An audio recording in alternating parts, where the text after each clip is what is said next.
بسم اللہ الرحمن الرحیم۔ السلام علیکم ورحمۃ اللہ وبرکاتہ۔ ہماری آج کی گفتگو کا موضوع ہے کتاب ہدایت۔ قبل اس کے بارے میں کوئی بات کی جائے، ناظرین کی آسانی کے لیے میں یاد دہانی کر دوں کہ اگر آپ کے ذہن میں اس دوران کوئی سوال پیدا ہو تو آپ ہمیں 920624 پر فون کر کے اپنا سوال یہاں پیش فرما سکتے ہیں، اور اگر آپ کو فیکس بھیجنا ہو تو 922229222924 پر بذریعہ تحریر فیکس آپ بھیج سکتے ہیں۔ اور اگر خط بھیجنا چاہیں آئندہ کسی سوال کے سلسلے میں تو اس کے لیے انچارج پروگرام موضوع صبح، روشن پاکستان نشریات، اسلام آباد ٹیلی ویژن سینٹر، آغا خان روڈ، اسلام آباد، یہ آپ کی آسانی کے لیے ہم نے آپ کو پتہ بتا دیا۔ آج جو موضوع ہے اس کا بہت قریبی تعلق سابقہ گفتگو کے ساتھ ہے۔ ہم نے سورہ الفاتحہ کے حوالے سے یہ بات کہی تھی کہ اس میں ہر مسلمان، مرد، عورت، بچہ، بوڑھا ایک دعا کرتا ہے، اور وہ دعا یہ ہوتی ہے کہ اے اللہ ہمیں سیدھے راستے پر چلا، ہدایت دے۔ جب یہ دعا کی جاتی ہے تو اس دعا کا جواب فوری طور پہ اسی کتاب سے مل جاتا ہے جو کتاب ہدایت ہے۔ چنانچہ سورہ البقرہ کی ابتدائی آیات پر غور کیجئے تو معلوم ہوتا ہے کہ اس کا آغاز جس جملے سے کیا گیا وہ یہ کہ تم نے جو دعا مانگی، اپنے رب کے سامنے جو درخواست کی کہ صراط مستقیم دکھا دی جائے، راستہ بتا دیا جائے، ہدایت دے دی جائے، زندگی کیسے گزارے یہ بتا دیا جائے، زندگی گزارنے کے لیے ہم نے یہ پوری کتاب جسے الکتاب کہا گیا ہے تمہارے سامنے پیش کر دی۔ چنانچہ کہا گیا ذالک کتاب لا ریب فیہ، یہ وہ کتاب ہے جس میں کوئی شک و شبہ نہیں ہو سکتا۔ پھر فرمایا گیا کہ یہ ہدایت ہے متقین کے لیے، یعنی جو دعا کی گئی تھی اہل ایمان کی طرف سے اب اس کا جواب مل رہا ہے۔ لیکن یہاں یہ بات واضح کر دی گئی کہ یہ الکتاب ان لوگوں کے لیے ہدایت ہے جو اللہ سبحانہ و تعالیٰ کے وجود کے احساس کے ساتھ یہ کوشش کرتے ہیں، خواہش کرتے ہیں کہ انہیں راستہ مل جائے۔ ایک شخص ایک دل میں نہ خواہش ہو نہ نیت ہو، اسے راستہ کیسے ملے گا؟ لیکن اس کے دل میں نیت تو ہو، کوشش نہ کرے، اسے بھی راستہ نہیں مل سکتا۔ اس لیے یہ کہا گیا کہ ہدایت ہے متقین کے لیے وہ افراد جو محض زبانی بات نہیں کرتے بلکہ اپنی نیت کو، اپنے ارادے کو، اپنی خواہش کو اپنے عمل کے ساتھ ریلیٹ کرتے ہیں۔ اگلی بات ہمیں یہ بتائی گئی ابتدائی آیات کے اندر کہ یہ ہدایت ان افراد کے لیے بھی ہے جو اللہ تعالیٰ کی بھیجی ہوئی سابقہ ہدایات کو سچ مانتے ہیں۔ یہاں پر ہمیں بات سمجھا دی گئی کہ انسانوں کی ہدایت ہمیشہ اللہ کی طرف سے ایک ہی آئی، چاہے وہ بنی اسرائیل تھے، چاہے وہ نصارہ تھے یا کوئی اور اقوام ہو، ان سب کے لیے جو ہدایت بھیجی گئی اس کا منبع اور ماخذ ایک تھا۔ لیکن زمانے گزرنے کے ساتھ احتیاط نہ ہونے کی بنا پر، ان چیزوں کے محو ہو جانے کی بنا پر تبدیلیاں پیدا ہو گئیں۔ چنانچہ ہدایت سے فیضیاب ہونے کے لیے پہلی بات یہ کہی گئی کہ ہم اس کتاب کو الکتاب مان لیں، یعنی the book, the guidance, the source, the ultimate message. اس کے ساتھ ساتھ ہم یہ بات بھی میں تازہ کر لیں کہ انبیاء کرام جو اس سے پہلے تشریف لائے انہوں نے بھی اسی ہدایت کو پیش کیا، اور پھر خاتم النبیین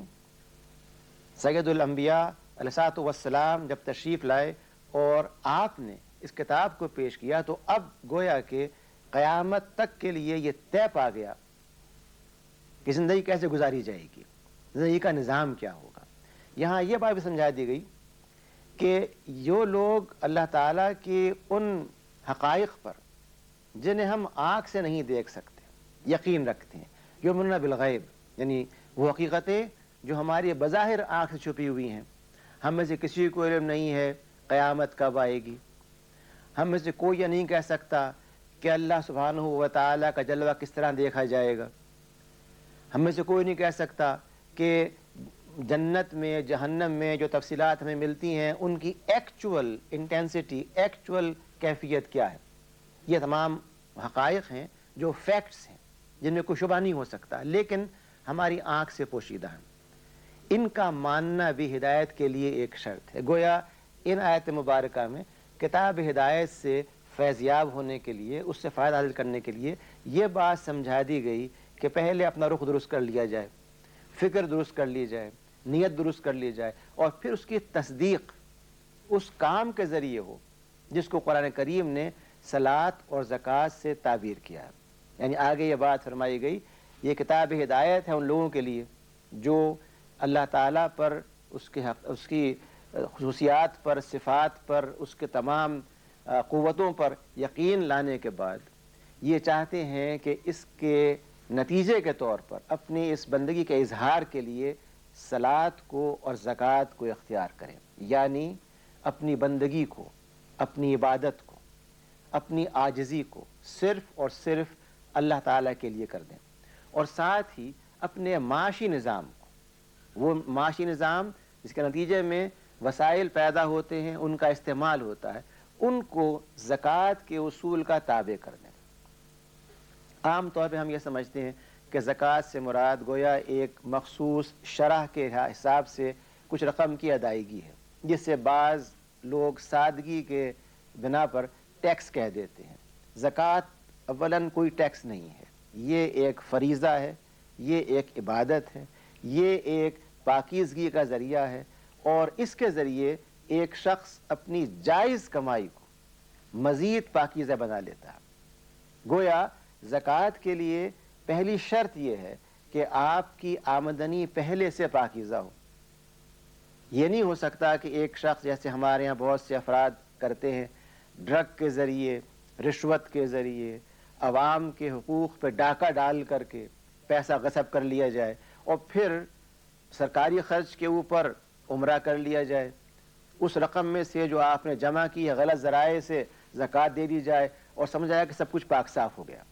جب یہ بات کہی گئی کہ وہ لوگ جو اہل ایمان ہیں، جو غیب پر ایمان لاتے ہیں، جو نماز پڑھتے ہیں اور زکوٰۃ دیتے ہیں، تو یہ بات سمجھا دی گئی کہ یہ جو زکوٰۃ اور نماز ہیں یہ محض دو عبادات نہیں ہیں، بلکہ یہ دو نظام ہیں۔ ایک نظام عبادت کا مظہر ہے، ایک نظام معیشت کا مظہر ہے۔ جب تک معیشت کو، اکانومی کو پاکیزہ نہ کر لیا جائے، تنہا نمازیں مسائل کا حل نہیں کر سکتی، اس لیے ان دونوں کو یکجا کر دیا گیا۔ پھر یہ بات کہی گئی کہ یہ وہ افراد ہیں جو اللہ سبحانہ و تعالیٰ سے یہ دعا کرتے ہیں کہ یہ فلاح پانے والے ہوں۔ ہمارے ہاں فلاح کا مفہوم یہ لیا جاتا ہے گویا کہ ڈیولپمنٹ، معاشی ترقی۔ چنانچہ ہم کہتے ہیں کہ فلاحی ریاست وہ ہے جس کے اندر لوگوں کو آسانیاں، سہولتیں حاصل ہو جائیں۔ قرآن پاک یہ بات سمجھاتا ہے کہ فلاح محض معاشی معاملات تک محدود نہیں ہے، بلکہ فلاح ایک وسیع تر تصور ہے جس میں ایک فرد اور معاشرے کی، ایک ریاست اور اس کے بسنے والے افراد کی روحانی، اخلاقی، ثقافتی، معاشی ہر وہ ضرورت شامل ہے جس کی بنا پر وہ معاشرے کا ایک فرد سمجھا جاتا ہے۔ گویا فلاح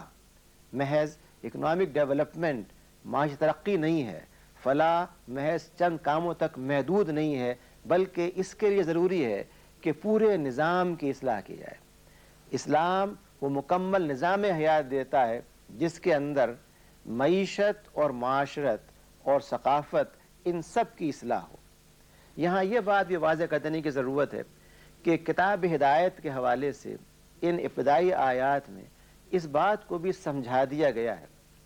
کہ بہت سے ذرائع ہو سکتے ہیں انسان کے ہدایت پانے کے۔ کسی نے ایک شعر میں یہ بات کہی ہے کہ اہل نظر اور اہل عقل کے لیے اگر اللہ تعالیٰ نے انبیاء نہ بھیجے ہوتے، جب بھی محض صبح کا واقع ہونا، صبح کا طلوع ہونا بہت بڑی دلیل تھی اللہ تعالیٰ کے وجود کے لیے۔ لیکن اللہ تعالیٰ نے یہاں بات نہیں چھوڑی، بلکہ صبح کے ساتھ، شام کے ساتھ، چاند سورج کے ساتھ انسانوں کو سمجھانے کے لیے اور ان کو مکمل طور پر قائل کر دینے کے لیے اپنے انبیاء کرام بھیجے، کتابیں بھیجی۔ ان کتابوں نے یہ بتایا کہ وہ کون سے اصول ہیں جن کی روشنی میں ہم زندگی گزاریں۔ چنانچہ ان آیات میں جو ابھی آپ کے سامنے مفہوم رکھا گیا ابتدائی 5 آیات کا، اس میں یہ بات واضح کر دی گئی کہ اس کتاب ہدایت کو ماننے کے لیے اس کا ذہن اللہ تعالیٰ کو خالق کائنات مانتے ہوئے یہ تسلیم کرتا ہے کہ ہدایت وہیں سے مل سکتی ہے، اس کے لیے یہ کتاب اپنے آپ کو کھول دے گی، اپنے مضامین کو واضح کر دے گی، اس کے لیے وہ تمام چیزیں اس میں سے نکل کے سامنے آ جائیں گی جو زندگی کو منور کر سکتی ہیں۔ لیکن اگر ایک شخص اسے محض ایسی کتاب سمجھے جس سے کہ اس کے خیال میں بری روحیں بھگائی جا سکتی ہیں، اس کے خیال میں بعض امراض کو دور سے اس کو دکھا کر کے دور کیا جا سکتا ہے، تو یہ دعویٰ کتاب نے کہیں نہیں کیا۔ اس نے یہ کہا ہے کہ یہ شفا ہے اہل ایمان کے لیے، اور یہ شفا محض چند امراض کی نہیں ہے بلکہ پوری زندگی کی ہے۔ گویا یہ کتاب یہ چاہتی ہے کہ اس کو الکتاب مانتے ہوئے، دی بک مانتے ہوئے، اس کے ان مفہوم کو، ان مضامین کو، اس فکر کو جو اس نے انسانوں کو پہنچانی چاہیے ہے، اخذ کرتے ہوئے، سمجھتے ہوئے زندگی میں نافذ کیا جائے، جبھی یہ کتاب صحیح معنی میں ہماری ہدایت بن سکتی ہے۔ گویا جو دعا سورہ الفاتحہ میں کی گئی کہ اے اللہ ہم کو ہدایت دے، کتاب ہدایت کے ذریعے اللہ تعالیٰ نے زندگی کے سارے معاملات میں ہم کو وہ اصول سمجھا دیے۔ ہم نے صرف اس مضمون کے بارے میں چند ابتدائی گزارشات آپ کے سامنے رکھی ہیں، اور ابھی بہت سے ایسے مضامین آپ کے سامنے آنے ہیں جو اس کتاب ہدایت پر مبنی، اس کتاب ہدایت کی روشنی میں ہمیں اس میں ملتے ہیں، اور جن کے اندر ہمیں یہ بتایا گیا ہے کہ اپنے معاشرے سے بد اخلاقی کو، فحاشی کو، کرپشن کو، ناانصافی کو کس طرح دور کیا جائے۔ ایک چیز جو بہت واضح نظر آتی ہے وہ یہ کہ قرآن کریم نے ہر صفحے کے اوپر ہمیں یاد دہانی کی ہے کہ اللہ سبحانہ و تعالیٰ کو رب مانتے ہوئے بقیہ تمام خداؤں کو، بقیہ تمام قوتوں کو، بقیہ تمام اداروں کو، تمام اثرات کو زائل کر دیا جائے۔ چنانچہ ایک شخص جب یہ کہتا ہے کہ اے اللہ سبحانہ و تعالی میں آپ کا بندہ ہوں، اور وہ اپنی معیشت کے لیے انحصار کرتا ہے کسی خاص ادارے یا ملک کے اوپر، وہ اپنی ثقافت کے لیے مانگ کر کے، اچک کر کے وہ چیزیں لاتا ہے جو اس کے لیے اجنبی ہیں، نقصان دہ ہیں اور زہر کی حیثیت رکھتی ہیں،